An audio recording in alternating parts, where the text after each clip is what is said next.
Changing your well-being can feel like a monumental task. We pressure ourselves to make big lifestyle changes. And perhaps not surprisingly, these big expectations are often not achievable and can then lead to self-criticism and less motivation to make the actual changes that we need.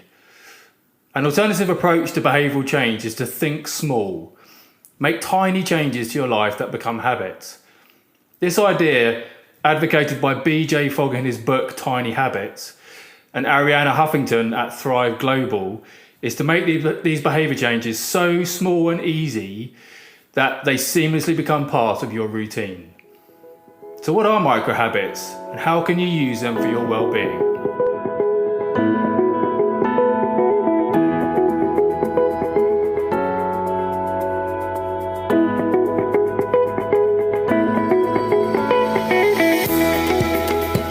Hello there. Welcome to episode 18 of Better Brain, Better You. I'm your host, Dr. Ben Webb.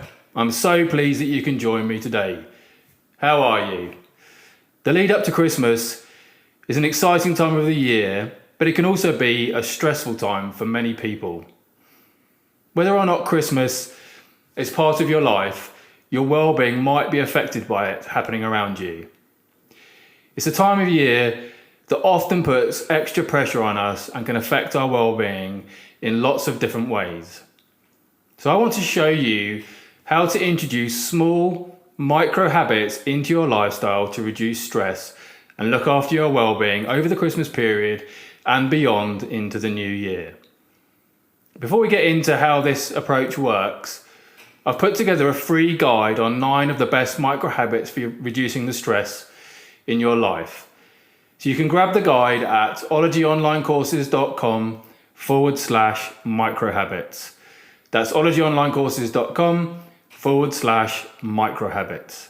It's completely free, so please do download it and start micromanaging the stress levels in your life. Okay, so a micro habit, or a tiny habit as they're also called, is made up of 3 ingredients.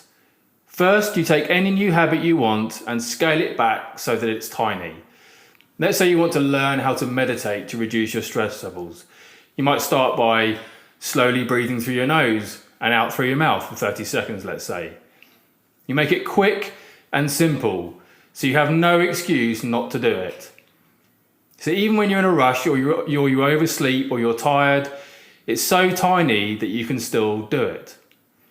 Second, you find where it fits naturally into your existing routine. So ask yourself, what does this habit come after in my normal routine? Meditation might come after breakfast or lunch, or after you drop the kids at school. That might be the perfect time for you to take a few slow nasal breaths. Now you can meditate for longer if you want to, that's absolutely fine, but the habit is just tiny. You only take a few breaths if that's all you want to do. So the third ingredient, in addition to making it tiny and then using an existing routine to remind you of it, is to hack the stimulus response learning system in your brain. You do this by calling up a positive emotion, thinking of a nice memory, going to a happy place, celebrating, whether that's fist pumps or singing Eye of the Tiger. Whatever it is that you know helps you to experience a positive feeling. That's what's really important. So I know this sounds a little bit contrived, but trying to elicit a positive emotion after you perform the new behaviour actually makes a lot of sense to your brain because it helps to wire in the habit. The habits are controlled by a brain area called the striatum. And the striatum weighs up whether or not to repeat a behaviour and form a habit from that behaviour. So when you develop a new habit, the striatum takes control of that behaviour by telling the conscious thinking part of your brain, the prefrontal cortex, to stop controlling it. And to develop a new habit, you have to learn the relationship between your action and the subsequent outcome. And for this to work, you need a trigger, a behaviour, and a reward. So in the case of meditating after breakfast, breakfast is your trigger to start your nasal breathing exercises and mindfulness. That's the behaviour. And the pleasurable feeling you get from thinking of a nice memory or singing Eye of the Tiger, that's the reward. And the reward is signalled in your brain with a hit of dopamine that's released as you complete your meditative exercises. So with the right trigger and the right reward, most people will engage in almost any behaviour. So that's why it's so important to find the right trigger, whatever the event is during your day, breakfast or dropping the kids off at school, whatever it is, and a reward that genuinely gives you a pleasurable feeling. And once a habit and reward are constantly tied together in your brain, the dopamine neurons will start firing before you even start meditating. And neuroscience has actually shown us that to make the habit stick, you need to repeatedly pair the behaviour and the reward together for a couple of months. That seems like a long time, but that's why it's so important to make the habit small and easy to do so you can repeat it again and again. Because people's motivation waxes and wanes over this sort of time period. And habits become ingrained in your brain by hijacking the stimulus response learning system, by helping you to connect certain behaviours with certain rewards. So every time you engage in a certain behaviour that leads to a certain outcome, like meditating to give yourself a pleasurable feeling, the neural circuit that processes that behaviour becomes more strongly connected. And the neural circuit becomes more and more ingrained in your brain. And over time, over up to about 60 days, that brain circuit fast tracks the information about the relationship between meditation and your pleasurable feeling. So you can use these micro habits to build up much bigger changes in your life.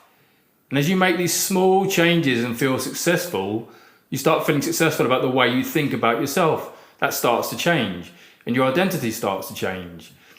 So you begin to think, oh, I'm the kind of person who meditates, or I'm the kind of person who runs regularly, or even I'm the kind of person who eats a brain healthy diet. Even if it's just as super tiny as you start thinking of yourself in those ways, you find other opportunities to exercise or meditate or eat healthily. So the habit naturally propagates to other parts of your life. And when you learn how to feel good about your successes, no matter how small they are, then that changes how you think about yourself and your opportunities. And in the end, that's what leads to a transformation in your well-being. So give these micro habits a chance to become part of your routine. And if you want some help with micromanaging the stress in your life, I've put together a free guide on 9 of the best micro habits for reducing stress levels. You can grab the guide at ologyonlinecourses.com/microhabits. That's ologyonlinecourses.com/microhabits. It's completely free, so please do go and download it.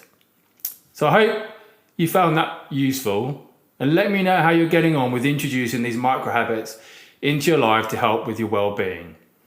I'd love to hear all about your experiences.